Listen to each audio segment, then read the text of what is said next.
जिस तरह की आजकल फास्ट लाइफ है, फास्ट लाइफ, तो अब लोगों को समझ में आई कि लोग पहले पैसे की तरफ भागे, स्टेटस की तरफ भागे।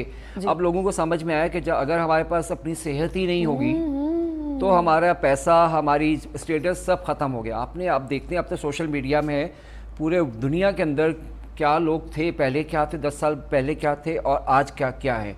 या तो उनकी सेहत बनी या उनकी सेहत बिगड़ गई। तो आपके सामने देखिए, आप एक क्लिक करते हैं, आपके सामने बहुत से एक्टर्स, बहुत से प्लेयर्स की आपके पास पूरी हिस्ट्री आ जाती है, आफ्टर और बिफोर। यार मतलब आप देखते हैं कि यार एक प्लेयर कितना अच्छा था और आज वो क्या हो गया। कोई एक्टर बहुत अच्छा था, बहुत खूबसूरत कोई एक्ट्रेस थी, आज वो 10 साल के बाद, 15 साल के बाद वो कहाँ है।